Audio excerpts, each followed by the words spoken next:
일터에서 억울한 일을 당한 노동자가 법적 권리를 찾을 수 있도록 지원하는 노동권리보호관 제도. 서울시가 2년 동안 운영하고 있는 대표적인 노동권리 지원 제도입니다. 노동권리보호관 제도는 구체적으로 어떤 도움을 받을 수 있는지 두 분 모시고 자세한 얘기 나눠보겠습니다. 자, 이혜수 서울시 노동권익센터 법률팀장 모셨습니다. 안녕하세요. 안녕하세요. 예. 권오상 노무사께서도 나오셨습니다. 안녕하세요. 예, 반갑습니다. 예, 반갑습니다. 자, 일단 노동권리보호관 제도 간략하게 좀 정리부터 하고 들어가죠. 예. 서울 시민이 일터에서 이제 노동권을 침해받았을 때 네. 이제 노동법을 잘 몰라서 적절하게 대응을 못하는 일들이 많습니다. 네, 그렇죠. 그럴 때 이제 노동 법률 전문가들의 조력을 받을 수 있도록 서울시에서 지원하는 제도입니다. 근데 보통 노무사들을 찾으면 되잖아요. 근데 왜 이런 제도를 만드는 거죠?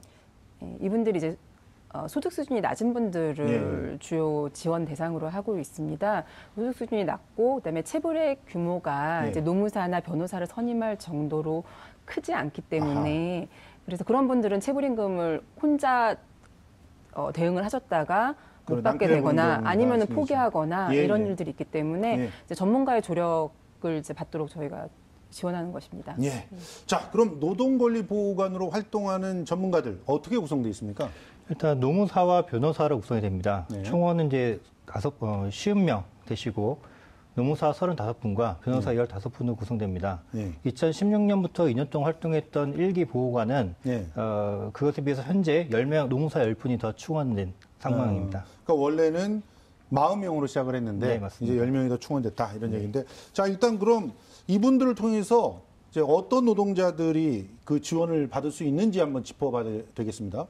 예, 이제 이게 서울시에서 운영하는 사업이기 때문에 일단 서울 시민이거나 서울 소재 사업장에서 일하시는 분들이어야 되고요.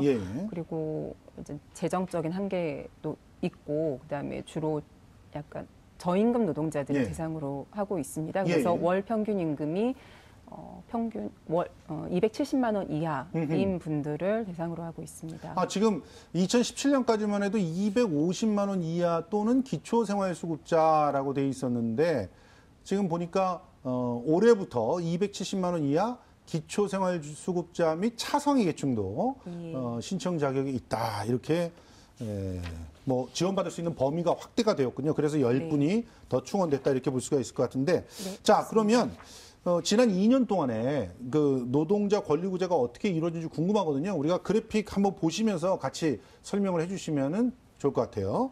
자, 서울시 노동권리보호관 권리 구제 현황입니다. 네, 저희 2015년 4월 27일에 죄송합니다. 15년 4월 27일.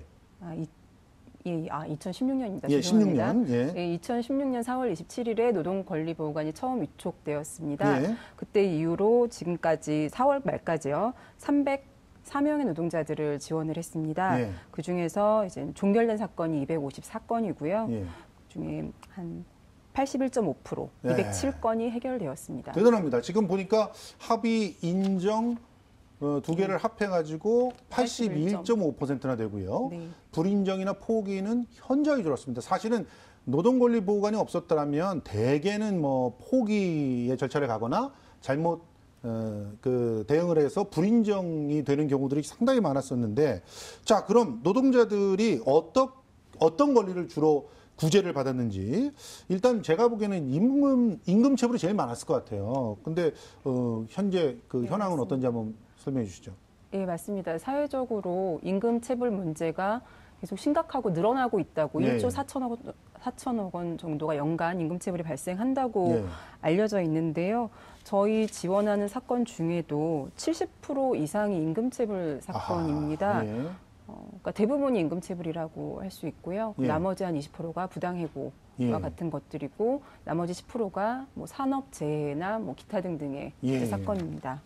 참 산업재해도 인정받기가 저렇게 어렵다는 게 도대체 이해가 안 되는 건, 노동자들은 전부 다 산재보험을 갖다가 내고 있잖아요. 그러니까 자기가 나름대로 그 월급에서 다 4대 보험을 갖다 떼 가고 있는데 저렇게 산재를 그 회사에서 인정을 안 해서 결국은 제대로 받지를 못한다는 게 굉장히 이제 그 문제가 있는 것 같은데 일단 그 첫 번째 사례부터 살펴보도록 하겠습니다. 임금체불 사례입니다. 돈을 안 주는 임금체불 사례.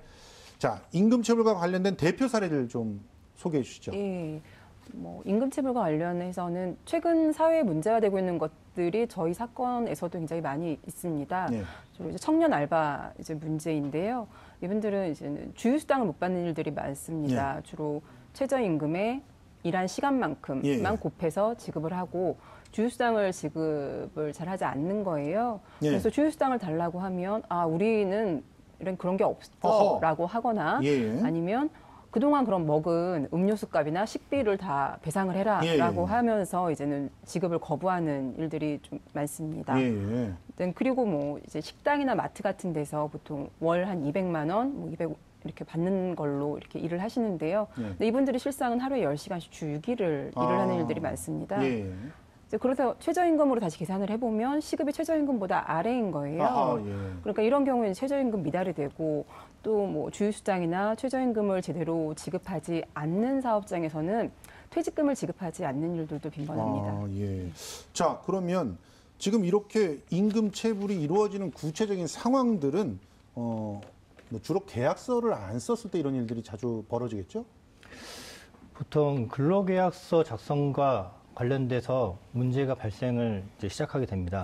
제 근로계약서를 작성해야 된다는 걸 잘 모르시기도 하고 근로계약서를 작성하는데 작성 방법을 잘 모르시거나 근로시간이나 임금을 정확하게 정하지 못해서 또는 이제 임금 계산이 정확하지 않아서 거기서 최저임금 위반하거나 임금 체불이 발생하는 사례도 종종 발생합니다. 그렇군요. 지금 보면은 우리가 지금 그 그래픽으로 나오고 있습니다만 구두로 근로계약 체결하는 경우가 상당히 많습니다. 그러다 보니까 나중에 최저임금 위반인지 모르고 지나온 경우, 아까 이제 식당이나 마트에서 일하는 그런 분들이 대표적인 것 같고요. 근로계약서는 작성됐는데 시간이나 임금 약정이 부정확한 경우, 모호한 경우, 또 사업주가 임금 계산 방법을 몰라서 정말 모를까요? 일부러 모르는 척하는 경우들이 많을 것 같은데, 자, 연도별 임금 그 체불 임금의 추이도 한번 살펴볼까요? 어마어마합니다. 점점 체불의 추이가 늘어나고 있는데 여기에는 진짜 돈이 없어서 못 주시는 그런 분들도 있을 거예요. 그렇지만 지금 자영업자들 같은 경우는 굉장히 어려운 상황에 빠져 있는 경우도 있으니까요. 그렇지만 전반적으로 고의로 임금을 체불하는 경우들이 많다 이런 얘기인데 퇴직금 못 받는 사례도 좀 소개를 해주시죠. 네, 퇴직금 못 받는 사례도 종종 발생합니다. 일단 퇴직금이 우리 회사는 너무 작기 때문에 퇴직금이 적용되지 않는다고 잘못 아시는 경우가 있는데 그렇지 않고요. 현재는 이제 모든 사업장에 퇴직금 제도 적용이 됩니다. 근데 퇴직금이 애초에 아예 지급되지 않는 경우도 있지만 그 처음에는 임금 체불로 이제 접수가 돼서 진행하다 보니 결과적으로 퇴직금이 그러니까 임금 체불된 것을 주고 나니까 이 퇴직금 산정 금액도 늘어나서 그 부족하게 퇴직금 지급한 것이 확인이 돼가지고 결과적으로 퇴직금 체불이 확인되는 경우도 있습니다. 그런 거는 어떻게 해결을 하나요? 일단 같이 청구를 해야 됩니다. 어쨌든 본인에게 이제 받으셔야 될 퇴직금이 있는데 사업주가 계산이 잘못됐다는 원인으로 미지급된 것이기 때문에 같이 청구를 해서 받습니다. 그런데 제가 듣기로는 한 달씩 계속 끊어서 고용을 해서 퇴직금 자체가 발생하지 않는다고 주장하는 그런 경우들도 있더라고요. 그런 경우들도 퇴직금은 줘야지 되는 거죠? 퇴직금은 전체 근속 기간이 1년이 넘으면 무조건 발생하는 것이고요. 거기서 한 달 단위로 계약을 계속 반복 갱신을 했던 어쨌든지 간에 무조건 발생합니다. 그런데 이제 사용자들이 이제 중간에 이렇게 간격을 두는 경우들이 있어요. 일주일이나 2주나 이렇게. 그러니까 한 주만 쉬었다가 다음 주부터 나오라고 이런 얘기를 하시는 경우들이 있단 말이에요. 그런 경우는 이제는 그런 경우 때문에 노동부에 가서 이제 싸우는 것이고요. 이제 그런 경우에 저희가 이제 노동권리보호관을 지원을 해서 이것은 좀 상황상 좀 틀리다, 이건 잘못된 것이다라고 이제는 지원을 하는 것입니다. 이게 분명히 일주를 쉬었다고 하지만 이거는 자의로 쉰 게 아니다. 그러니까 회사에서 근속을 끊기 위해서 일부러 한 것이다. 이런 걸 입증을 할 수 있다는 것이죠. 알겠습니다. 그렇습니다. 자, 그럼 두 번째 사례, 아주 심각한 사례인데요. 부당 해고 사례 살펴보겠습니다. 회사에서 뭐 마음대로 사람 내쫓을 수가 없잖아요. 그런데도 네. 불구하고 부당 해고는 우리 주변에서 너무나 비일비재하게 일어난단 말이죠. 자, 어떤 대표 사례가 있는지 좀 알고 싶어요. 뭐 여러 가지 사례가 있긴 한데 네. 제가 기억에 남는 사건은 저희의 지원을 받는 분들 중에는 청년 알바도 많지만 이제 중고령자들도 많아요. 네. 그 중에 이제 경비원이신데요. 이분이 이제 70대 경비원이세요. 네. 그런데 그렇게 나이가 많은 분이지만 어쨌든 이게 이제 부당해고 구제 신청을 저희의 지원을 받아서 하게 됐습니다. 예. 이분이 해고되신 경위가 예. 입주자 대표자 회의 회장이 예. 용역회사에 이분을 이제 해고하라고 압력을 넣은 거예요. 아, 이거 얼마 전에 드라마 라이브에서 똑같은 그 사례가 나왔어요. 맞습니다. 그러니까 법적인 사용자는 용역회사이긴 한데 사실상 입주자 회의가 이제는 대표자 회의가 정권을 행사하는 일들이 많습니다. 그래서 그 압력을 용역회사는 거부하기가 어렵고요. 그렇죠. 그래서 이제 이분을 해고를 했어요. 그래서 이분이 저희한테 상담을 하시고 권리구제 지원을 받으셔서 이제 부당해고 구제 신청을 하셨어요. 하셔서 근데 이분은 이제 복직은 못 하셨어요. 결과적으로 했는데 용역회사에서 대략 한 2달분의 이제 보상금을 이제 지급을 해서 이제 뭐 종결된 사건입니다. 라이브라고 하는 드라마에서는 이 노동권리 보호관 제도를 모르셨나 봐요. 그래서 막 극단적인 선택을 막 하고 그 막 자기 몸에 불을 지르는 그런 일들도 벌어졌는데 이 부당해고 어떤 상황에서 주로 이루어지는지 좀 정리 좀 해주시죠. 그러니까 뭐 드라마나 영화를 보면 감정적으로 대립을 하다가 뭐 다투다가 당신 나가 뭐 이렇게 갑자기 통보를 하는 경우도 있는데 맞아요. 그런 경우도 꽤 많이 있고요. 그리고 이제 또 몰라서 이게 부당 해고가 되는 사례도 있습니다. 이제 기간제 근로자 같은 경우는 최대 2년을 넘게 고용할 수가 없고 만약 2년을 넘게 되면 정규직 근로자로 이제 봐야 되는데 그러니까 그거를 모르시고 관행적으로 1년 계속 갱신을 하다가 기간 만료가 됐네 하고 통보를 하는 것이 잘못해서 해고 통보가 돼가지고 부당한 해고가 되는 사례도 있습니다. 그런 사례는 그럼 어떻게 해결을 하나요? 일단 사업주 입장에서는 억울한 면이 있긴 하지만 어쨌든 그것은 법 위반이기 때문에 그 해고가 잘못된 해고니까 원직복직을 해야 된다. 해서 이제 서로 합의나 또는 원직복직 조치로 이루어지게 됩니다.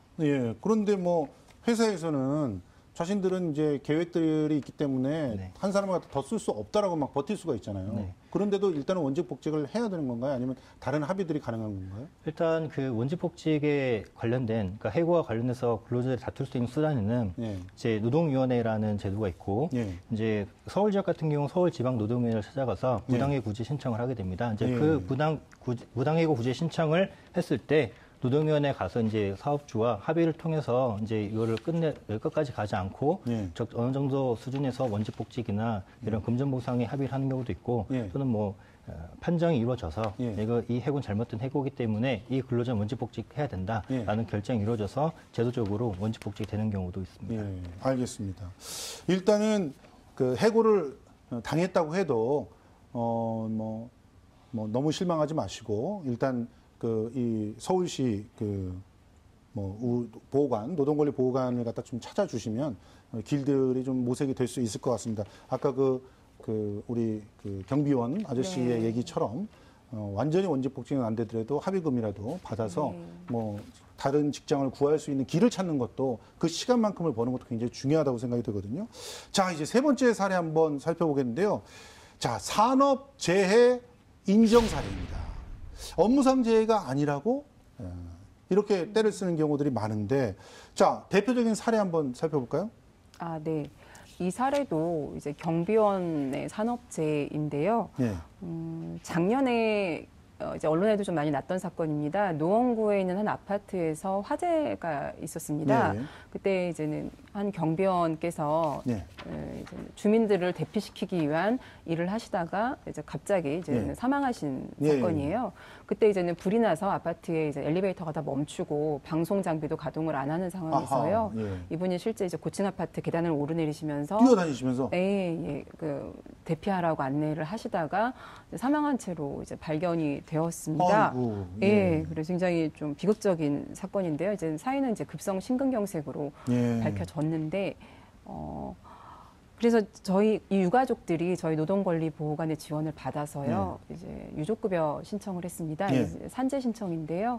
이분이 이제 60대 이상의 이제 고령자였고, 그다음에 경비원은 감시단속적 근로자라고 해요.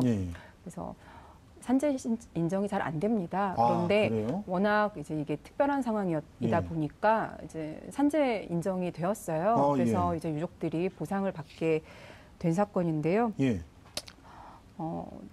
저희가 그래서 이제 사실 많이 기억에 남는 사건이고 이분은 이제 돌아가시고 나서 이제 이 사회에서 이제 의인으로 이제 선정되기도 했습니다. 아니 사회에서 의인으로 선정될 만큼 최선을 다해서 네, 맞아요. 자신의 몸을 불살라서 자기의 마땅히 해야 될 일을 하셨는데 네. 왜 산재로 인정을 못 받는지 도대체 산재로 인정받을 수 있는 경우는 얼마나 되는지 좀 알고 싶어요. 예, 산재로 인정받는 경우 비율상으로 구체적으로 말씀드리기 좀 어려운 부분이 있는데 어쨌든 쉽지는 않다라는 결론부터 드리고 해야 될 것 같습니다. 예, 맞습니다. 근데 이제 그렇게 되는 것 중에 제가 수치상으로 정확히 말씀드리기 어렵다고 말씀드리는 이유는 예.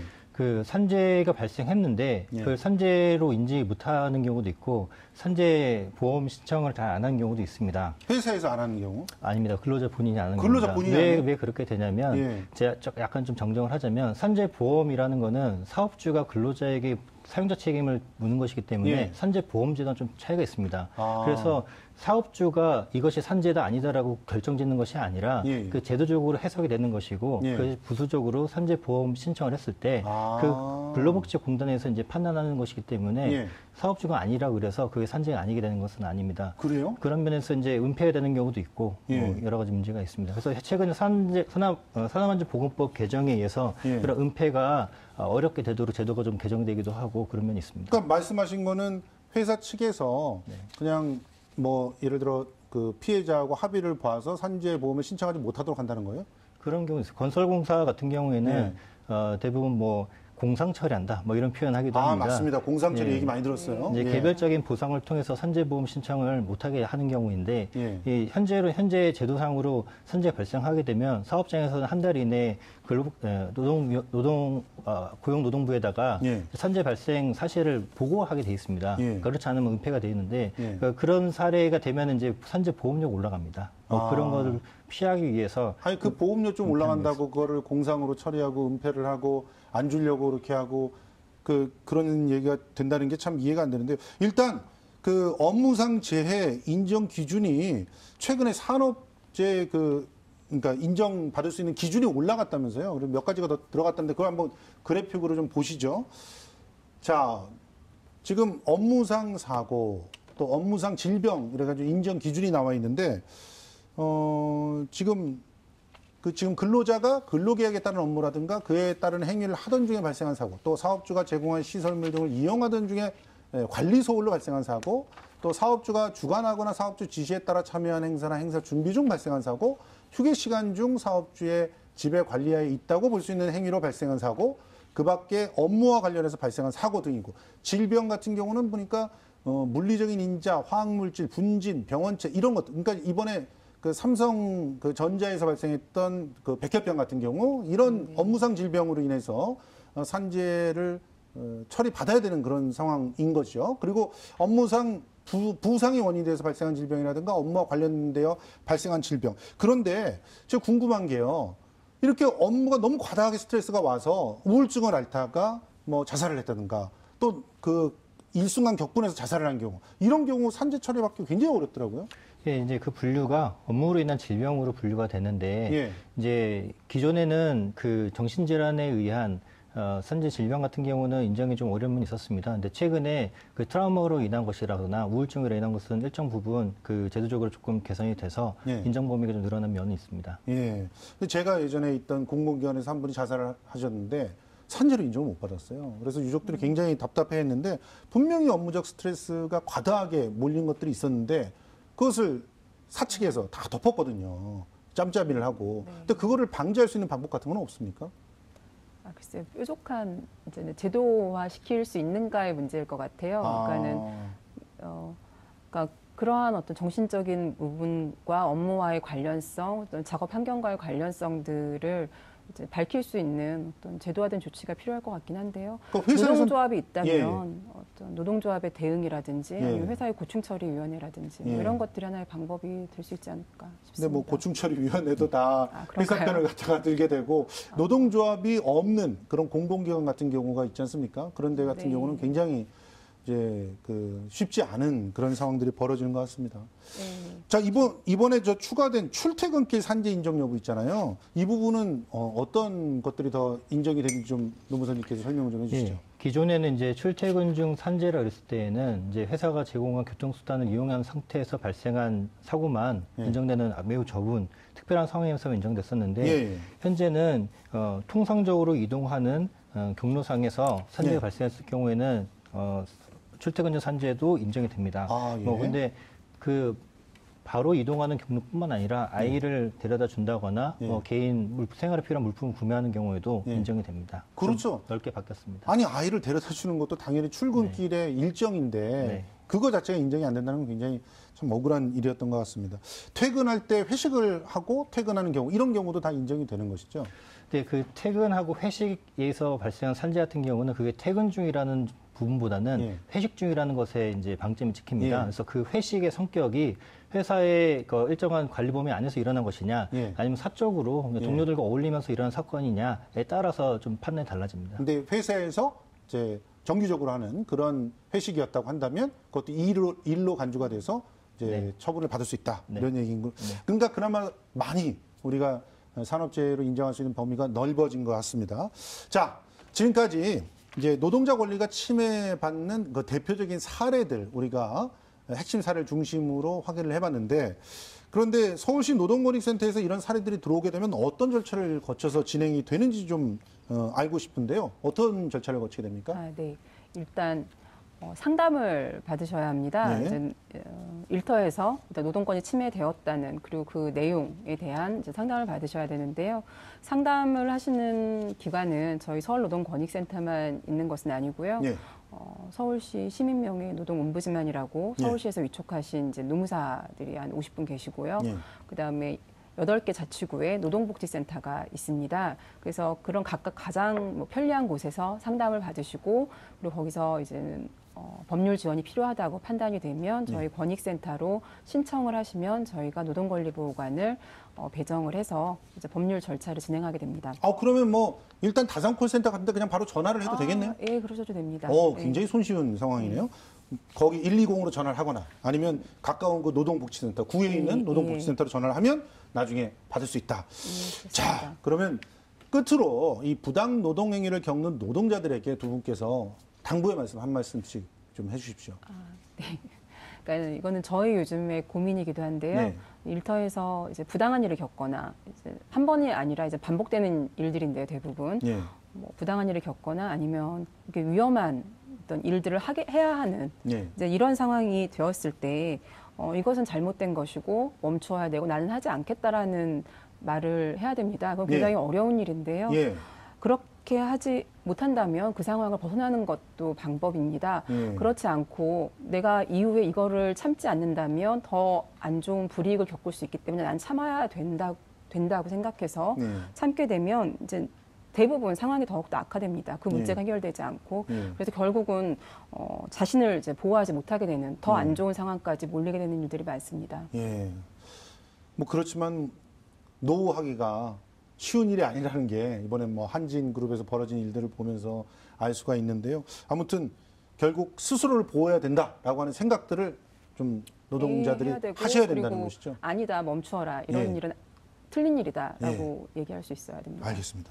우리 노무사님. 네.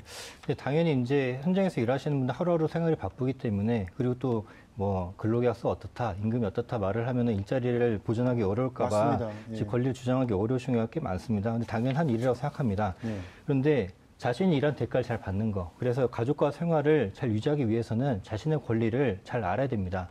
너무나 유명한 말이지만 권리에 잠자는 자는 보호받지 못합니다. 그래서 모두가 생활이 바빠서 참고 계는데 우리의 10년이 있지 않습니까? 근데 결국에 촛불을 들어서 정권을 바꾸고 이제 제도를 바꾸고 한 번도 상황을 벗어나고 있습니다. 그것처럼 스스로의 노동권도 때로는 촛불을 들어야 될 때가 있습니다. 그래서 스스로 해결이 어렵다면은 주변의 노동법률 전문가나 노동권익센터를 찾아서 도움을 요청하셔야 됩니다.